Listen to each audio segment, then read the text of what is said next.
Acá llegamos el año 2018, después de un previo bagaje por el barrio Puerto, también haciéndonos responsables de infraestructura patrimonial para usos artísticos, para usos no convencionales de estos espacios patrimoniales antiguos, para posteriormente ya llegar a este Hotel Royal, que son la sección que nos corresponde a nosotros, es de 3.000 metros cuadrados, pero el hotel tenía aproximadamente 25.000 metros cuadrados de volumetría, era una cosa enorme. Nosotros estamos en lo que corresponde al hall principal, al comedor principal del hotel y a los pisos superiores.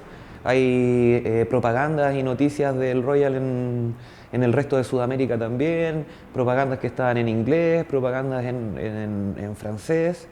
Eh, entonces la importancia de estos edificios fue, bueno, primero que estamos en el centro de Valparaíso, donde está toda la actividad bursátil, comercial, de un puerto hace 2 siglos atrás, que era el comercio que se establecía a través de aquí del puerto de Valparaíso, era enorme a raíz de que se exportaba el salitre. Los volúmenes económicos que se transaban en esta ciudad eran gigantescos, por eso está todo este plan de Valparaíso lleno de infraestructura con toques ingleses, franceses, de arquitectos italianos, a raíz de que ellos fueron quienes modelaron esta ciudad para sus transacciones económicas. Acá en Valparaíso hubo una élite y una aristocracia enorme que posteriormente a que empieza a decaer esto, principalmente de los años 30 en adelante, es que toda esta aristocracia y toda la élite migra de este Valparaíso y nos quedaron estas joyas arquitectónicas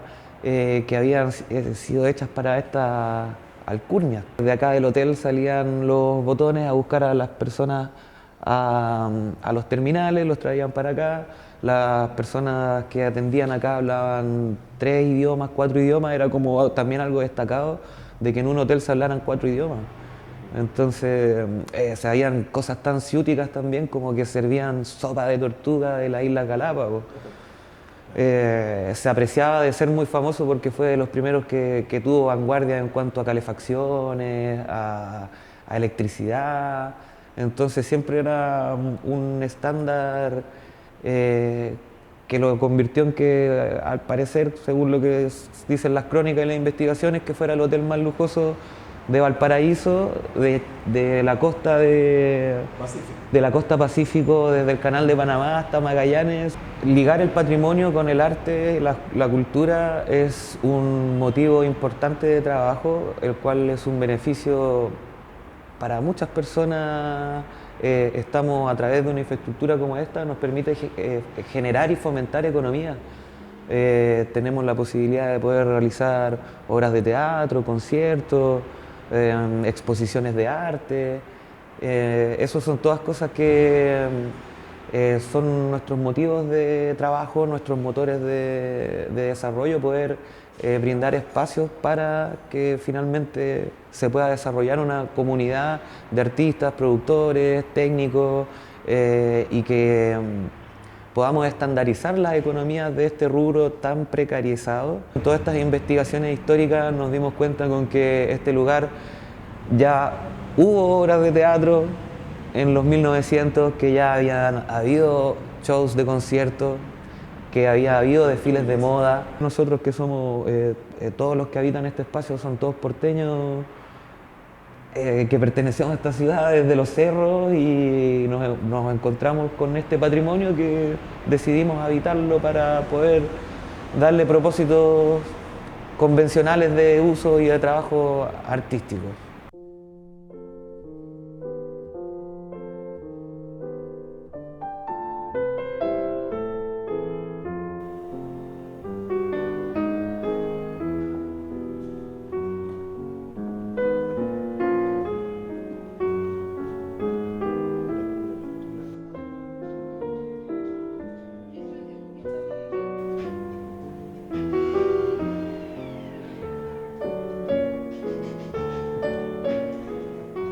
Alguien me comentó, uy, hay un lugar donde hay un edificio, y dije, ya, a ver, y me conecté, llegué a las personas Y llegué para acá y dije, wow, está increíble el edificio. Quedé alucinada y me di cuenta que era un espacio que, o sea, un edificio patrimonial, que había estado en desuso durante mucho tiempo y que ahora surgía este proyecto de levantarlo como espacio cultural y eso me permitía a mí poder tener un lugar donde trabajar. En el centro, en el plan de Valpo, además de que voy entrando y voy mirando todo esto y lo primero que me encuentro es un vitral en la lucarna del techo que está ahí pidiendo a gritos que lo restauren. Entonces dije, oh, aquí hay muchas cosas que hacer. El trabajo en el interior del ex Hotel Royal consistió básicamente en la recuperación de ciertos elementos ornamentales. Nosotros llegamos en el 2018, que fue nuestro primer ingreso, digamos, con el taller de restauración, y claro, nos encontramos con muchos fragmentos, ornamentos que se habían caído, que estaban en el suelo. Nosotros partimos haciendo una especie de anastilosis, que fue como empezar a recuperar, ¿cierto?, todos estos fragmentos y rearmar los ornamentos, ¿cierto?, con los elementos que teníamos. Y después empezamos a hacer como procesos un poco más complejos de replicado de piezas y reposición de esos elementos faltantes en algunas zonas, principalmente en el salón comedor. Yo siempre tuve la sensación de que a pesar del abandono, a pesar de toda la modificación interior que ha tenido el edificio en su historia, los ornamentos al menos se encontraban en buen estado. Yo siempre en mis clases decía como, este viejito tiene 123 años y está en perfectas condiciones si no fuese por la filtración en el muro que hizo que no solo se cayera la pieza ornamental, sino que parte del muro también. Entonces,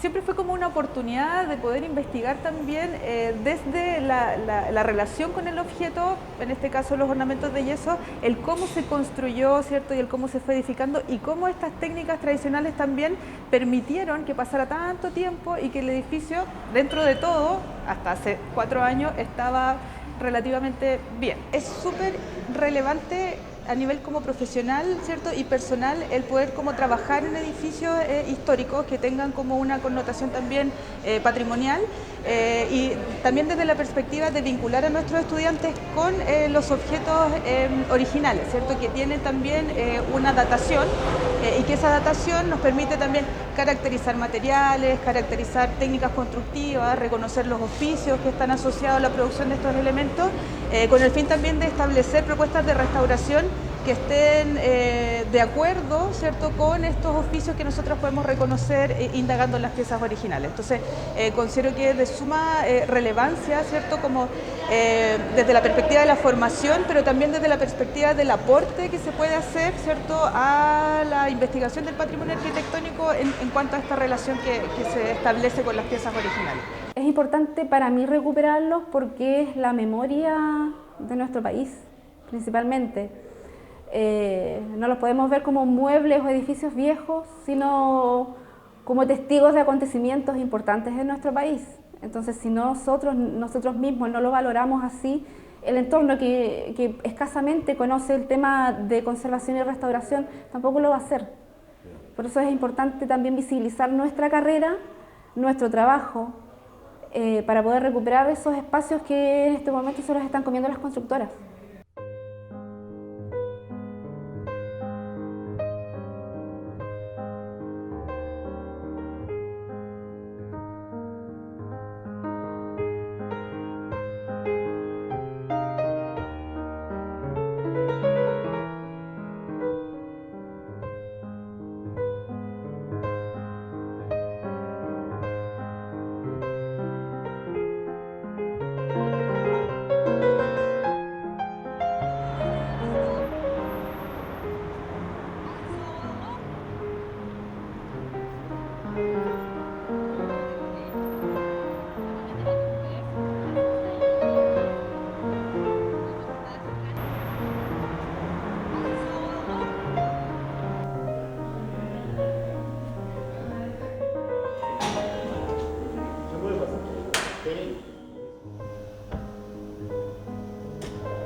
soy como la gestora de este espacio que se llama Espacio en Blanco, que es un taller de artes y oficios como entrada, pero en definitiva está centrado en la cerámica. Esta idea de pensar en artes y oficios e invitar a las otras artes y oficios a que hagamos cruces como con la cerámica. Buscando espacio para poder montar mi taller, uno de los espacios que me habían dicho era el espacio Warhola, y luego conozco a otra chica que hacía pintura, que arrendaba en la oficina 17, con otra chica que hacía murales, y me dice, ven a ver el espacio. Yo lo veo y fue como, wow, hermoso. Veo que tiene 2 ventanas hacia el mar, en la oficina de ella tiene balcones, entonces era como otra aproximación. Y después me encontré con las personas que administran, empecé a ver, vi este espacio y dije, ya, este es. Como que solamente el espacio en blanco, las 2 ventanas, como decía, el piso de madera y ya está. No necesito nada más. La magia de entender el lugar que estoy habitando es como que sea en el cotidiano, y también con las personas que vienen acá, los estudiantes, que todos se impresionan, todos tienen fotos, videos, porque es como ya subirse al ascensor es una experiencia, la escalera, y es hermoso este espacio. Me interesaba la historia de este lugar porque es interesante que esté mantenido en tan buen estado igual todavía. Al abrir las ventanas y ver el mar, el Mauco, los cerros, la cordillera, todo, sí, es hermoso tener esta oportunidad de estar en este espacio y que el taller de cerámica esté levantándose también en este lugar.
Yo creo que Esteban Orlando Harrington es uno de los arquitectos más relevantes de la arquitectura porteña, partiendo desde la base de que él es porteño, ¿cierto?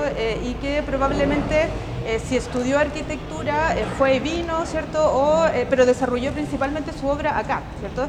Y es interesante porque muchos de sus edificios, ¿cierto? De sus edificaciones también convergen en ciertos puntos de la ciudad, como la Villa Harrington, que está en Playa Ancha, o como lo que hablamos, ¿cierto? De esta triada de edificios que está uno enfrente al otro, ¿cierto? Entonces, yo creo que esa es una de las características interesantes de la arquitectura de Harrington, y también yo creo que el uso del espacio, como lo que pasa con con el Hotel Reina Victoria, que tiene esta forma constructiva alargada, ¿cierto? Tratando de que todas las ventanas, ¿cierto?, queden hacia el espacio público y se corta hacia el espacio que no queda público, digamos, en asociación a la Plaza Sotomayor. Eso es una cosa interesante. Lo otro que yo creo que es importante es cómo desarrolla los sistemas constructivos, porque si pensamos en el edificio del ex Hotel Royal, el primer piso es de albañilería, tal como es ¿cierto? De ladrillo cocido. Pero en la medida que va incrementándose la altura, ¿cierto? Los muros también van cambiando de tipología constructiva, y se ocupa el sistema mixto de albañilería, de tabiquería de madera rellena con adobillo, ¿cierto? Con los repellados de tierra, sobre los repellados de tierra enlucidos de yeso, y sobre el enlucido de yeso los ornamentos de yeso también. Entonces creo que no es una arquitectura sencilla, sino todo lo contrario, como que está complejizada, ¿cierto? A partir también de ese trazo arquitectónico que deja él finalmente. Y otra cosa es la ornamentación, que si observamos sus fachadas y sus interiores, no hay como un estilo definido, ¿cierto? Que nosotros podemos decir, Harrington viene de esta escuela arquitectónica, sino todo lo contrario, como que hay convergencia de elementos, ¿cierto? Que hace pensar que es muy modernista, ¿cierto?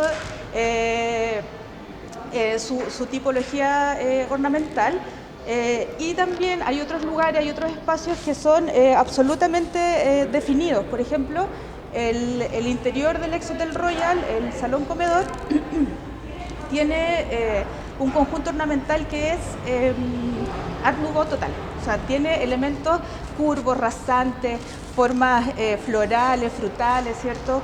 Femeninas, que hacen que se pueda como definir tipológicamente en esa tendencia ornamental. Entonces, hay varias aristas interesantes que se pueden abordar como analizando o solo mirando o solo contemplando la arquitectura de Harrington.